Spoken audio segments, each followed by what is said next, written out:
One of the key components to the success of any kind of marriage or long-term committed relationship is the law of reciprocity. Anything that feels like two or more people have a vested interest in making sure that it succeeds fosters equity, a spirit of trust, and it actually encourages and motivates both parties in that kind of union to make a success of their relationship.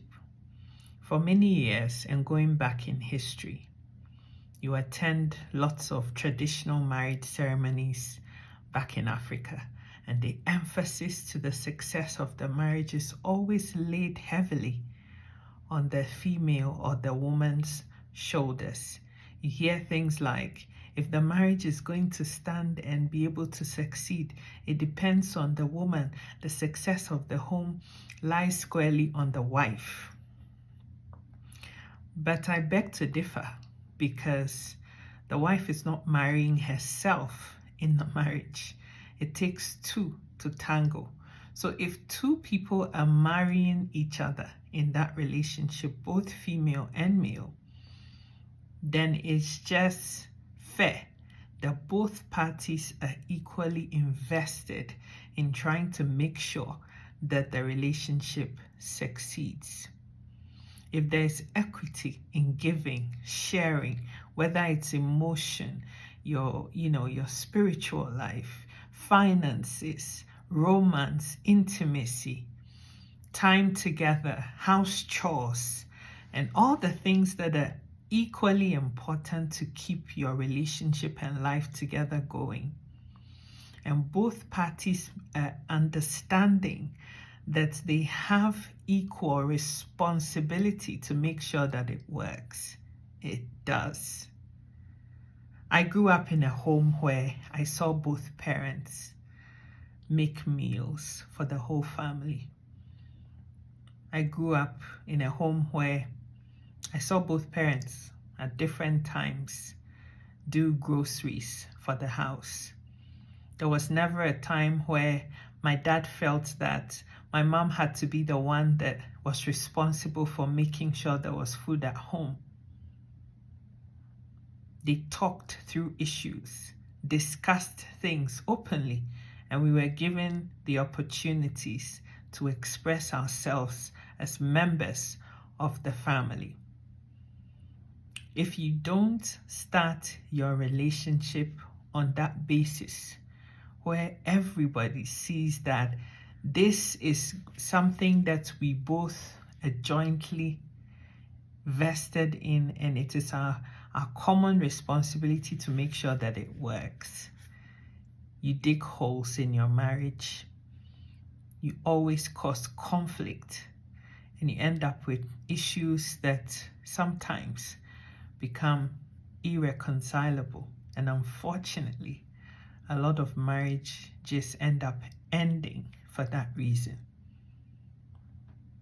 If a husband is not prepared to lift their finger to help towards the cleaning and upkeep of the house, there may be DIY things, fixing tables, repairing broken stuff around the house, and all of those things. If you have children together, and you always think that it's the woman who has to bathe, feed, clothe, drop them off to school, pick them up, do homework, you're not being fair.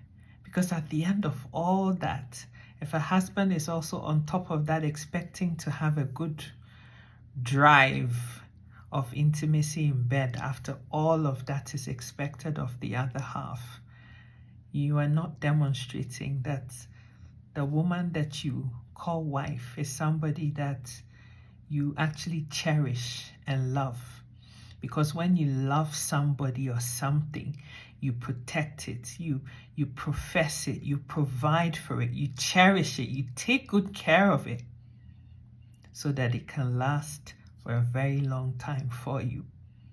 Equally, if a wife also expects that my husband has to be the one that foots every single bill in the house, And that's everything financial. I don't have to lift a finger to do anything around the house. If you overburden him with all the responsibilities, and not just yours, but that of your extended family, you're also causing tensions to rise high, because he is always worrying about financially providing for you with no contributions coming from you. I mean, each family have different dynamics. There's certain husbands that don't want their wives to work. And if that's okay with the wife, that's fine. I'm not here to prescribe a particular formula for anybody. But what I'm saying is, both parties in the marriage need to understand that it isn't a single person's responsibility to ensure that it stands. And if you go back into scripture, actually, the man is supposed to be the head of the home. And so as the husband, if you don't have broad enough shoulders to guide your family, lead your family to the promised land, then you've missed the mark. There's certain husbands that don't step up to the plate and do the things that are expected of them to keep their homes. They leave all the burdens and every bill and every responsibility to their wives. And before they know it, their wives are wearing the pants in the marriage, because, well, if they're the ones that are providing everything, then it's almost as if you've lost your voice to be able to speak up about things that you are not happy about. Having financial power to also feel like an active participant in the marriage is important to make sure that your relationship can stand the test of time. Both parties, both husband and wife, have responsibilities to the success of your home. And so when you understand that it's a give and take affair, that you can't keep dipping in and taking emotions, taking intimacy, taking finances, taking time, attention, affection, and all of those things from the bank of love in that marriage without putting anything or depositing anything, it's set to doom and gloom, which won't be too far from you. But when both parties understand that we both are invested in making sure that our marriage works, each person plays their role, supporting each other, elevating each other, encouraging each other to be the best versions of themselves possible. And all of that on the understanding that the goods, the highs, the lows, the successes, the tears, the triumphs, the successes will be celebrated equally. You see, when you run your home on the basis of the fact that you were partners in every sense of the word, there is no competition. You know that everything that you're doing is for the common good of your relationship. It works.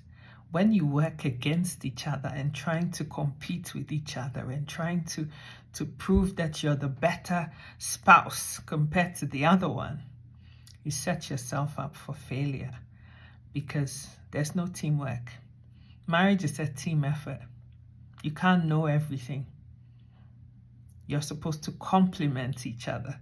You each have strengths and weaknesses, and it's important that you harness the strengths and work on each other's weaknesses to make it succeed. It takes the spirit of maturity, of mind and of person, of character and behavior to understand these things that I'm talking about. And so when all of these ingredients are mixed together in that pot of love, what comes out is a very nice, sumptuous pot of soup. in that marriage that keeps it going for a lifetime. Reciprocity is important, is key, it's essential to the success of your marriage. Think about it and think about incorporating that mindset in your home and see the wonders that does in your marriage. My name is Sika. Hope this video is helpful. Please share it to others, and let's grow this community together. God bless you. I love you. Bye bye.